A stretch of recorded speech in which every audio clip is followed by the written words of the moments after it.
Hi students, it's me here, Rashid Ayub, Professor of Mathematics. Today I am going to explain the remaining question of 4.4 exercise. We start from the question number 10.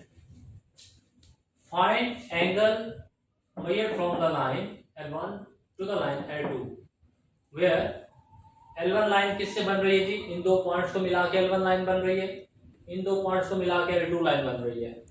इसी तरह A part, B part, C part आपके पास। और इस question का जो second part उन्होंने पूछा वो पूछा कि find acute angle in each case. और आपको पता है कि एक्यूट एंगल 0 से 90 डिग्री के दरमियान होता है, तो फिर आपने क्या करना है जी, उसको फाइंड आउट करना है। Okay, what is the geometry? मैं इस तीनों में से ए पार्ट को सॉल्व करवा रहा हूँ और बी और सी आपके लिए होम असाइनमेंट होंगे, आप उसको घर बैठ के कर सकते हैं।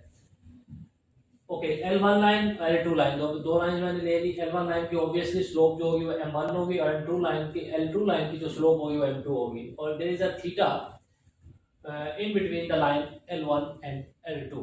L1 और L2 के दरमियान जो एंगल बन रहा है वो थीटा है।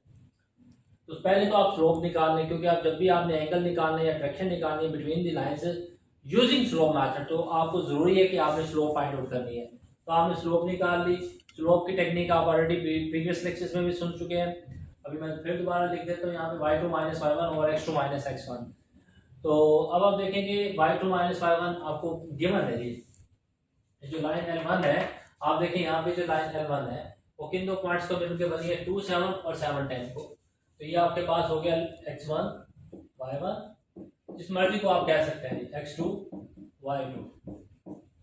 आप इसको x1 y1 कह सकते हैं, इसको x2 y2 कह सकते हैं। इससे रिजल्ट्स पे कोई फर्क नहीं पड़ेगा, रिजल्ट सेम आएगा, स्लोप सेम आएगी। तो अब जब आपने वैल्यू इसमें पुट की तो आपके पास स्लोप के आगे 3 और 5। इसी तरह ये जो L2 लाइन है ये किन दो पॉइंट से मिलकर बनी है? इन दो पॉइंट से मिलकर बनी है, x1 y1 x2 y2। इसके लिए आप ये कह सकते हैं, या आप इसको x1 y1 कह सकते हैं, तो फिर ये x2 y2 हो जाएगा। इससे कोई फर्क नहीं पड़ता। इसकी वैल्यू भी आपने इसमें पुट करनी है। तो अब आप देखें 3 माइनस 1 y कॉम्पोनेंट का डिफरेंस ओवर x कॉम्पोनेंट का डिफरेंस माइनस 5 माइनस 1, तो ये आपके पास ये आ गया। तो ये -1/3 that is the slope M2 for the line L2। Okay, now we have formula tan theta is equal to M2 minus M1 over 1 plus M1 M2। ये मैं आपको ऑलरेडी बता चुका हूँ कि आपने लिखना कैसे है जी। M2 माइनस M1 मैंने लिखा है, M1 माइनस M2 क्यों नहीं लिखा? उसकी वजह ये है कि आपने एंटी क्लॉकवाइज इस पॉइंट पे रखना है और ये एंटी क्लॉकवाइज आपने इसको घुमा देना है।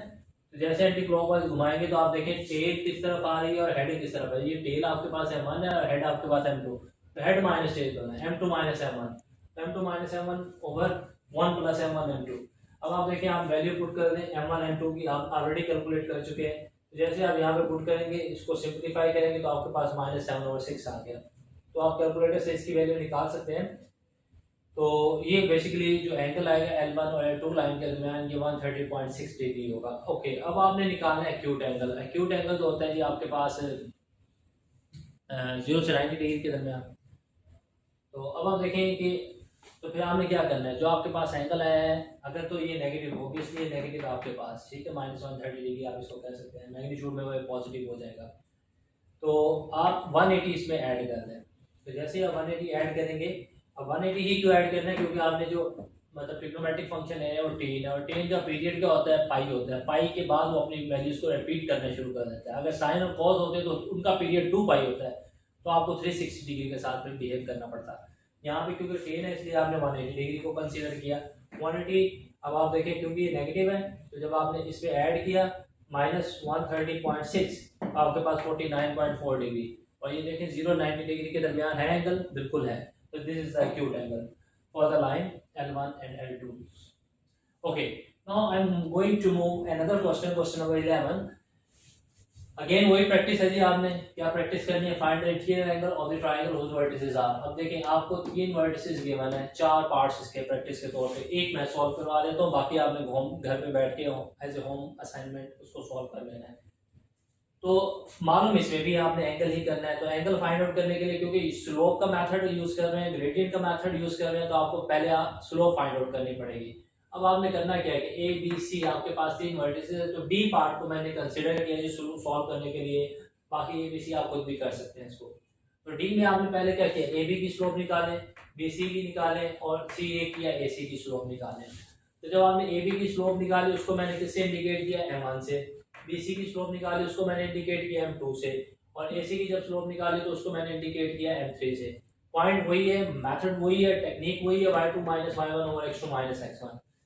तो आपकी मर्जी, आप जी इसको कह सकते हैं x1 y1, इसको आप कह सकते हैं x2 y2। जब आप इन दोनों के स्लोप निकालने जा रहे हैं तो 4 माइनस 8, मतलब आपने y कंपोनेंट का डिफरेंस लेना है ऊपर, दैट इज 4 माइनस 8, और नीचे x कंपोनेंट का डिफरेंस लेना है -5 -2, तो ये आपके पास 4 ओवर 7 हो गया। इसी तरह स्लोप ऑफ BC निकालेंगे, इसमें भी ऊपर y कंपोनेंट का डिफरेंस ओवर x कंपोनेंट, किस किस का, B और C का। इसी तरह हम 3 निकालेंगे for the slope of AC, और ऊपर y कंपोनेंट का डिफरेंस किस किस कंपोनेंट का, वर्टिस का, A और C का, A और C का। तो -9 -8 4 -2, तो ये आपके पास आ गया -17/2। तो m1 4/7, m2 -13/9, m3 -17/2। तो ज्योमेट्री आप देख लीजिए। अच्छा, इसकी ज्योमेट्री बनाते वक्त बड़ा आपने फोकस करना है, आपको पता होना चाहिए कि किस कोऑर्डिनेट में या क्वाड्रेंट में वर्टेक्स को आपने लिखना है। अब आप देखें ये जो A है, A वर्टेक्स 2 और 8 है, आप इसमें देखें x भी पॉजिटिव और y भी पॉजिटिव है, तो इसका मतलब ये है कि ये फर्स्ट क्वाड्रेंट में लाई कर रहा है। तो आपने फर्स्ट क्वाड्रेंट में अंदाजा, मतलब शीर्षा 2 है, ऑर्डिनेट 8 है, तो उसको क्लोज करके आपने इस पॉइंट को बना दिया, तो ये वर्टेक्स ये हो गया आपके पास। ओके जी, अब आपके पास जो दूसरा वर्टेक्स है -5 और 4, x नेगेटिव y पॉजिटिव, तो obviously it is in the second quadrant, तो सेकंड क्वाड्रेंट में आपने -4 5 बना दिया, ठीक है। मतलब लास्ट वन 4 -9, अकॉर्डिंग टू आप वो भी बनाएंगे, मतलब पॉइंट्स लेके भी ड्रा कर सकते हैं, इससे भी कोई फर्क नहीं पड़ता, वो ज़्यादा बेहतर है, लेकिन मैं आपको शॉर्टकट में बता रहा हूँ कि ये देखिए x पॉजिटिव y नेगेटिव, इसका मतलब ये आपके पास फोर्थ क्वाड्रेंट, तो फोर्थ। अब आपने इन तीनों को मिला दिया बाय स्ट्रेट लाइंस, जब मिलाया तो ये आपके पास ट्राइंगल बन गई। अब ट्राइंगल जब बन गई तो आपने इनके दरमियान जो है एंगल वो फाइंड आउट करना है। तो वर्टेक्स ए का जो एंगल है, मेजर एंगल ए हो गया, major angle B, major angle C.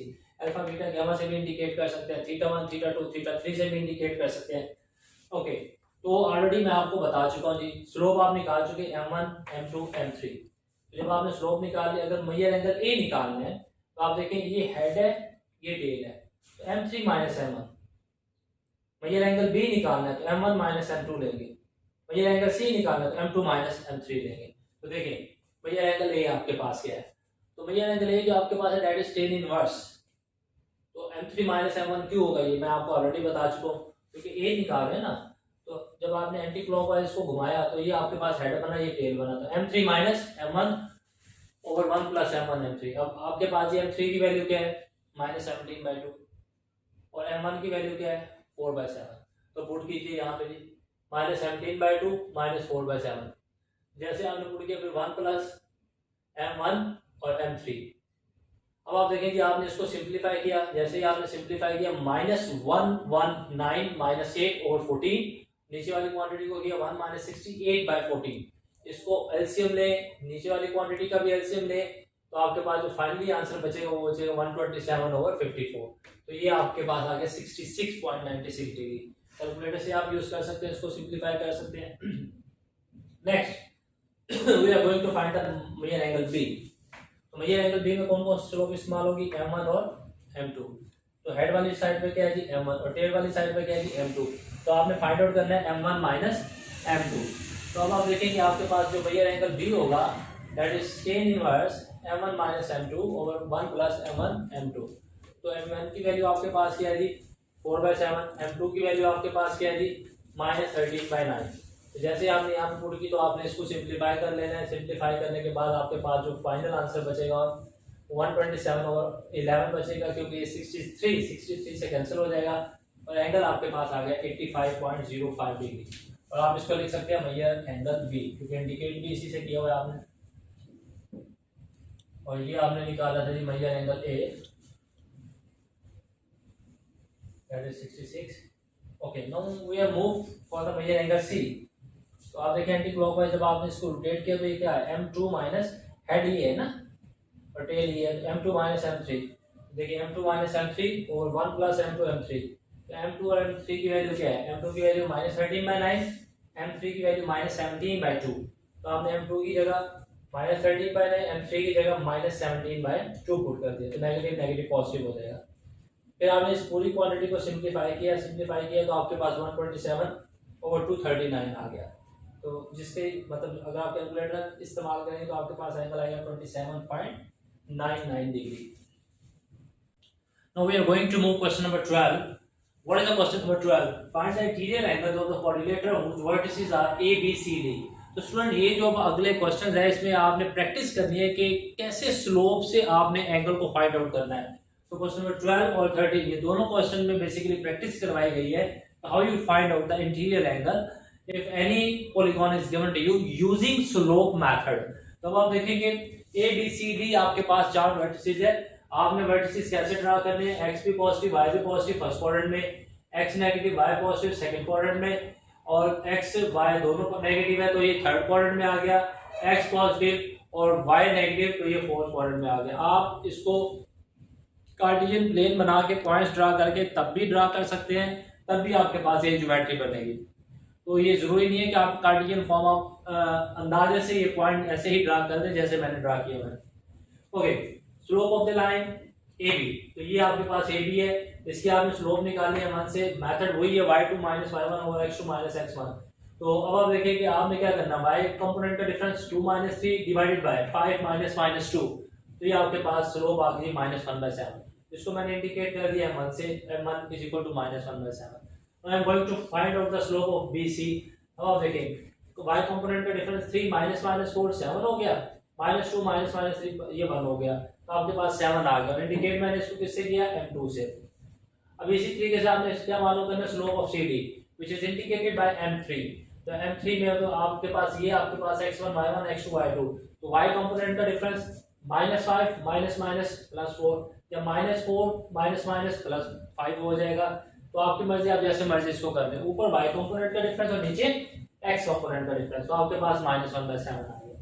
In the slope of AD that is indicated by m4 और AD आपके पास ये है जी। तो आप देखिए 2 - -5 7 हो गया, 5 - 4 1 हो गया, तो 7 आपके पास ये इसकी स्लोप आ गई। तो ये तो बहुत सिंपल है, अगर आपको थोड़ा सा भी कंसेप्चुअल हो तो आप इजीली बता सकते हैं। देखें ए बी और बी सी दोनों की स्लोप का प्रोडक्ट -1 आ रहा है, इसका मतलब ए बी लाइन और बी सी लाइन के दरमियान जो एंगल है that is major angle B, it is 90 degree. तो सिंपल है अगर आप कंसेप्चुअली कंसीडर करें। इसी तरह इन दोनों की स्लोप का प्रोडक्ट भी -1 है तो सी भी 90 डिग्री हो गया, इन दोनों की स्लोप का प्रोडक्ट भी -1 है तो ये आपके पास डी भी 90 डिग्री हो गया, इन दोनों की स्लोप का प्रोडक्ट भी -1 है तो ए भी 90 डिग्री हो गया। लेकिन आपने क्योंकि मालूम करना है यूजिंग स्लोप मेथड तो इसलिए मैंने वो भी बता दिया। लेकिन अगर आप टेक्निकली एंटी टेस्ट के लिहाज से नर्स के पेपर में, जीके के पेपर में ऐसे क्वेश्चन आ जाते हैं, वहाँ पे आपको ये सॉल्व करने की जरूरत नहीं है, वहाँ पे आपको खुद ही कंसेप्ट होना चाहिए इसके। अगर स्लोप का प्रोडक्ट -1 आ रहा है, किसी भी दो लाइंस की स्लोप का प्रोडक्ट -1 आ रहा है तो वो दोनों लाइंस पर परपेंडिकुलर है। अगर कोई सी दो लाइंस की स्लोप सेम आ रही है 2 3 4 5 जितनी भी लाइंस हैं, अगर उनकी स्लोप सेम आ रही है तो वो लाइंस पैरेलल है। अब आप देखें मेजर एंगल है, अब आपने एंटी क्लॉक मतलब इसको रोटेट करना है तो आप करेंगे m4 - m1 और 1 + m1 m4। अच्छा एक बात यहाँ पे याद रखिएगा कि अगर आपने m4 - m1 की m1 - m4 किया तो रिजल्ट चेंज हो सकता है, मे भी आपके पास एक्यूरेट रिजल्ट ना आए। तो m4 m1 की आपने जो वैल्यूज थी आपने पुट कर दीजिए यहाँ पे, पुट की तो ये देखें नीचे सिंप्लीफाई करें 7 से किया तो 1 - 1, ऊपर सिंप्लीफाई करने की जरूरत ही नहीं है, जब नीचे 0 आ गया तो नंबर ओवर 0 इन्फिनिटी होता है, तो tan इनवर्स इन्फिनिटी 90 डिग्री। इसी तरह जब आप मेजर एंगल बी मालूम करेंगे तो बी एंगल के लिए अब देखें हेड ये टेल ये m1 - m2 होगा, तो देखिए m1 - m2 divided by 1 + m1 m2। फिर जब वैल्यू पुट की आप ये देखें कैंसिल होकर नीचे 1 - 1 तो ये 0 हो गया, तो infinity it will be indicated by 90 degree now, तो angle will be 90 degree. Third में आप major angle C find out करना है, तो मेजर एंगल सी देखिए दैट इज, तो ये हेड है ये टेल है, m2 - m3 होगा, m2 - m3। अब m2 की वैल्यू भी आपको पता है, m3 की वैल्यू भी पता है, m2 7 है, m3 -1/7 है, नीचे भी आपने पुट कर दी, ये कैंसिल होकर -1 रहेगा, 1 - 1 0, तो number over 0 infinity, infinity ten कब होता है, 90 डिग्री का होता है। The last but same the previous one. अब डी मालूम करना है आपने। जब आपने डी मालूम करना है तो देखिए जी m3 माइनस m4 करेंगे। तो आप देखिए m3 माइनस m4 और 1 प्लस m3 वैल्यू पुट करें। सारी वैल्यूज आपके पास मौजूद है, m3 की और m4 की वैल्यू भी मौजूद है। m3 minus 1/7, m4 7। जैसे आपने पुट किया तो आपके पास जब आपने इसको कैंसिल किया तो 1 माइनस 1 आ गया। 1 माइनस 1 जीरो होता है, जीरो नंबर और जीरो इन्फिनिटी होता है। तो tan inverse infinity indicate angle will be 90 degree. तो ये आपके पास एक प्रैक्टिस के तौर पे क्वेश्चन था जो कि आपने फाइंड आउट कर लिया। अभी इसी तरह एक और क्वेश्चन है, वो जो आपको मतलब ज्योमेट्री दी गई थी वो क्वाड्रिलेटरल दी गई थी ना, और अभी ये जो आपको ज्योमेट्री दी जा रही है ट्रेपेजियम की फॉर्म में दी जा रही है। अभी ट्रेपेजियम भी मतलब आपने क्या करना है, A B C D 4 vertices है, उसी तरीके से ड्रा कर लें।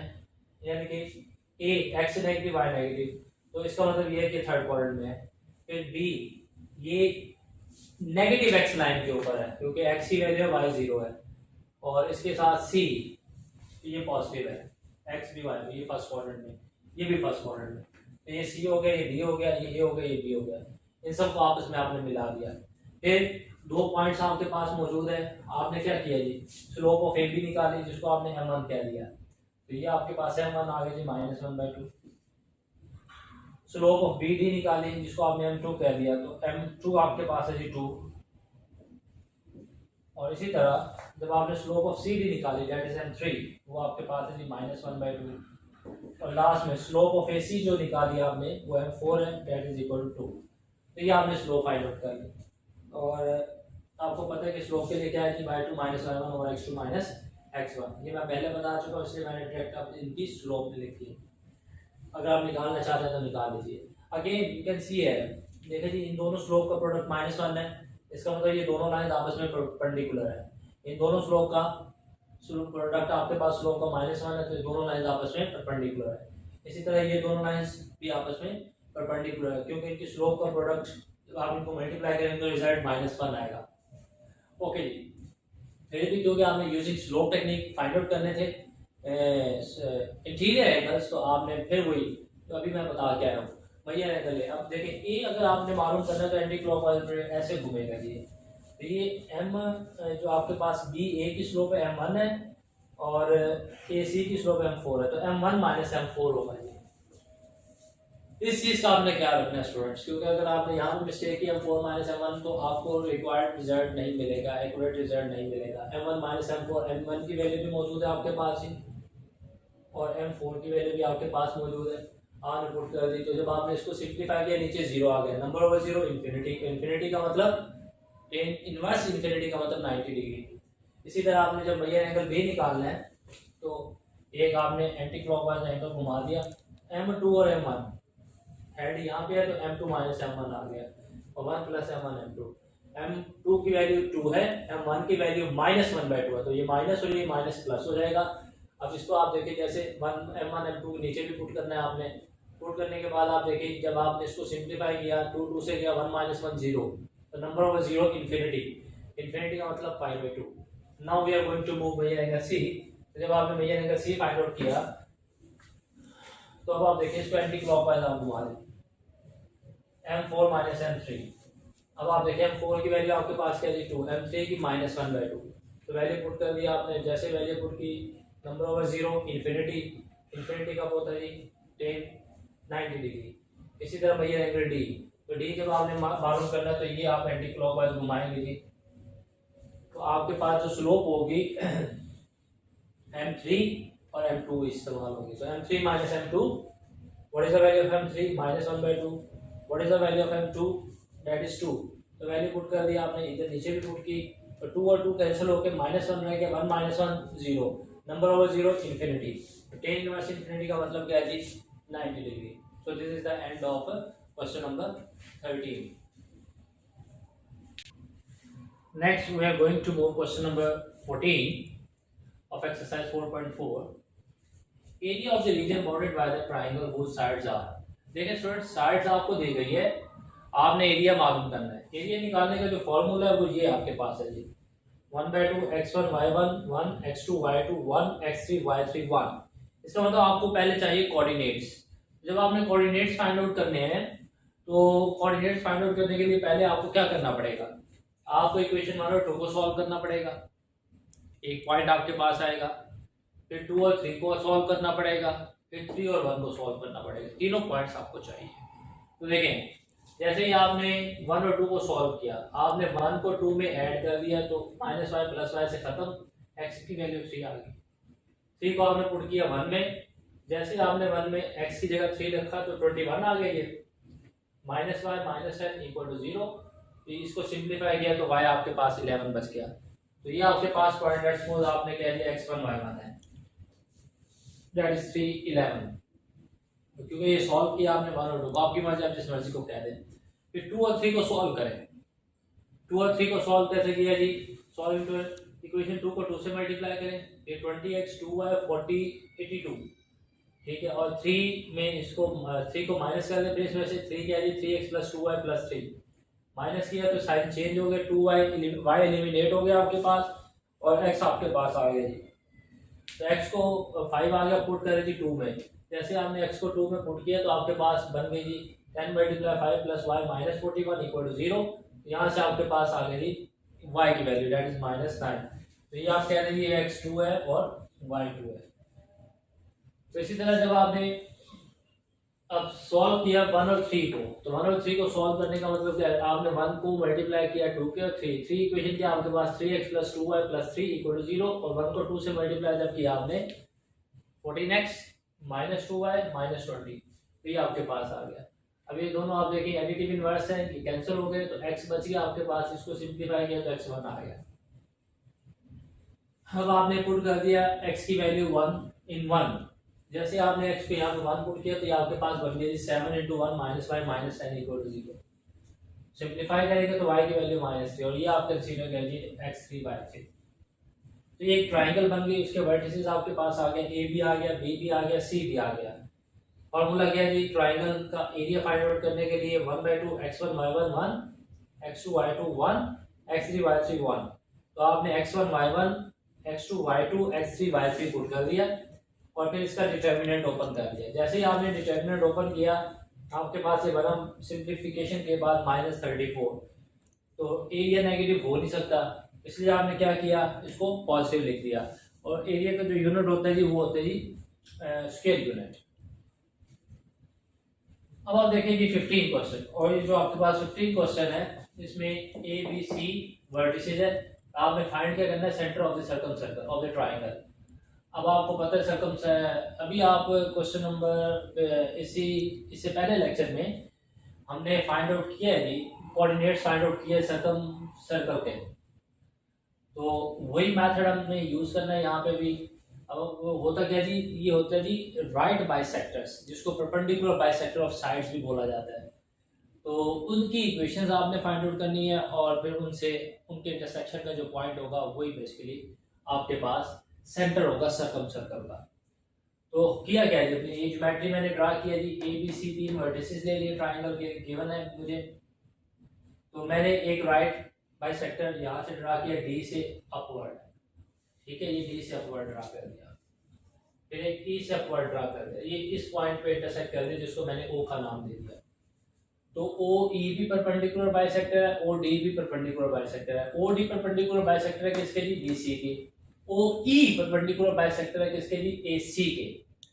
अच्छा, अब मैं परपेंडिकुलर बाइसेक्टर की जगह सिंपल ओ ई या ओ डी लिखूंगा। और देखिए स्लोप ऑफ BC आपको पता है। अच्छा, इसके साथ ही कोऑर्डिनेट्स भी लिख लें, D is the mid point of BC।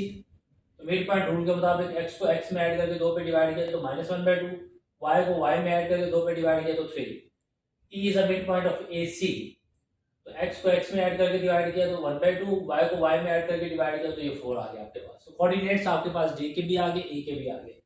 अब आप देखिए slope of BC, y2 - y1 x2 - x1। बार बार ये मतलब स्लोप का फार्मूला यूज हो रहा है। तो BC की स्लोप आप निकाल लें जी, y कंपोनेंट का डिफरेंस 5 - 1 ओवर x कंपोनेंट का डिफरेंस 3 - 4 4/7।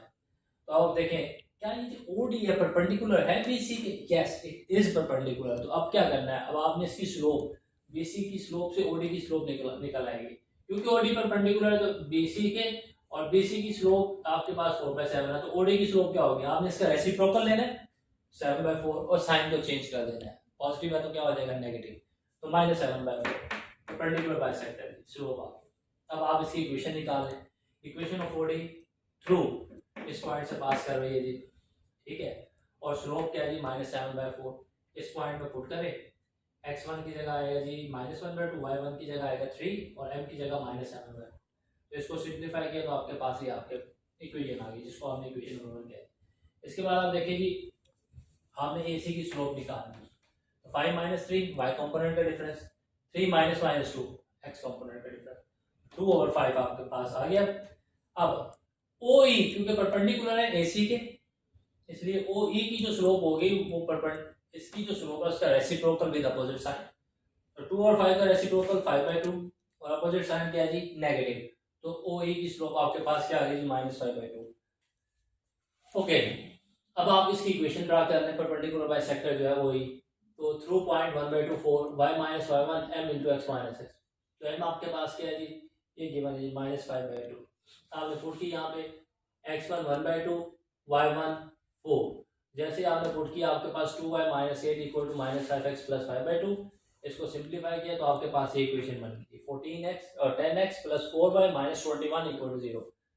अब क्योंकि आपने निकालना था पॉइंट, तो पॉइंट कैसे निकलेगा, आप इन दोनों को सॉल्व करें 1 और 2को, जैसे आपने 1 और 2 को इक्वेशन को सॉल्व किया तो मैंने क्या किया, इक्वेशन 2 को 2 से मल्टीप्लाई करके माइनस कर दिया इक्वेशन 1 से। इक्वेशन 1 आपके पास क्या है 14x + 8y - 17 = 0, और इक्वेशन 2 को जब 2 से मल्टीप्लाई किया 20x 8y - 42, अब इसको सिंप्लीफाई किया 8y एलिमिनेट हो गया, x की वैल्यू 25/6, x की वैल्यू आप पुट कर दें जी 1 2 में, तो जैसे आपने x यहाँ पे पुट किया आपके पास ये आ गया जी 5 × 25/3 + 4y - 21, ये हो गया जी 125, ये पॉजिटिव है उधर जाके नेगेटिव हो जाएगा, ये नेगेटिव है उधर जाके पॉजिटिव हो जाएगा, तो ये आपके पास रिजल्ट। अब इसका सिंप्लीफाई किया तो -62, ये 4 इधर आके डिवाइड हो गया तो -31/6, hence the center of the circumcircle 25/6 - 31/6, तो ये आपके पास ये क्वेश्चन नंबर 15 हो गया।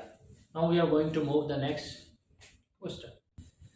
Question number 16, express the given system of the equation in matrix form, find whether lines are congruent। so बहुत आसान सवाल है क्वेश्चन नंबर 16 और 17, ये आपके पास सिस्टम ऑफ इक्वेशन है, आपने इसको मैट्रिक्स की फॉर्म में लिखना है, तो ये आपके पास सिस्टम ऑफ इक्वेशन होगी, 3 लाइंस की कोएफिशिएंट देते हैं क्या जी 3 - 1 - 2 लिख दें जी, 1 2 - 4 1 2 - 4 3 - 2 5 तो ये किसके साथ मल्टीप्लाई x y, और यहाँ पे कुछ नहीं है तो 1 होगा जी, x y z यहाँ पे लिखा है, तो अगर आप देखें तो फिर यहाँ पे आपके पास z होना चाहिए, अगर नहीं है तो यहाँ पे फिर 1 होगा जी x y 1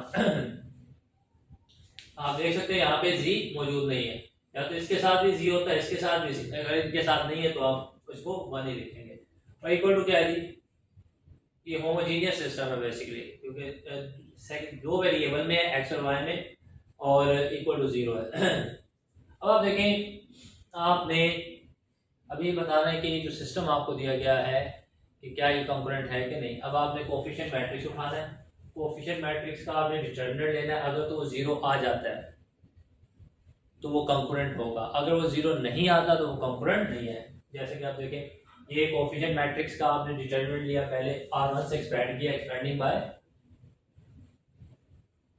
R1, पहले 3 लिया, ओके, तो ये कॉलम और ये रो खत्म, 10 - 8 आ गया जी, फिर माइनस ये माइनस डिटरमिनेंट वाला तो +4 हो गया, तो ये कॉलम और ये रो गई, तो 15 + 12 आ गया, तो ये आप लिख सकते हैं जी ये माइनस, तो ये कॉलम गया ये रो गई, तो ये आपके पास यहाँ पे 3 लिए थी 1 है coefficient matrix, it should be 1,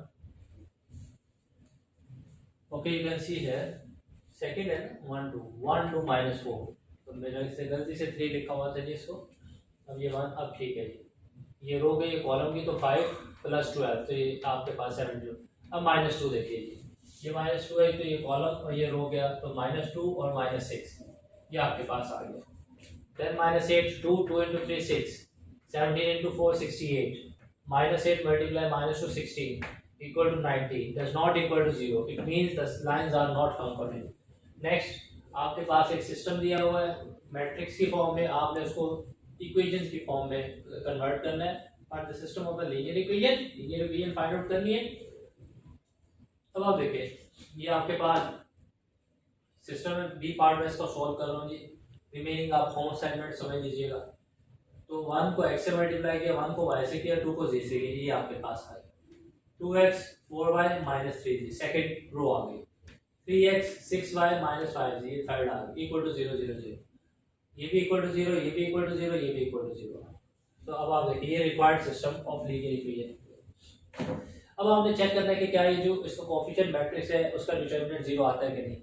अगर ये 0 आ गया तो जो लाइंस हैं ये कंकरेंट होगी, अगर ये 0 नहीं आता तो ये लाइंस है ये कंकरेंट नहीं होगी। ओके जी, 1 1 2 2 4 माइनस 3 ये कोएफिशिएंट हो गया। अब R1 से एक्सपेंड करेंगे 1, तो ये आप देखें जी ये कॉलम गया, ये रो गई -20 प्लस 18, ठीक है जी। फिर -1 इससे ये कॉलम गया, ये रो गई -10 और +9, ओके जी। फिर +2 के साथ ये कॉलम गया, ये रो गई 12 -12, तो ये 0 हो गया। अब इसको सॉल्व किया तो -1 आपके पास है, does not equal to 0, it means the given lines are not congruent. So this is the end of this lecture, or you should understand all of these exercises. Thank you very much.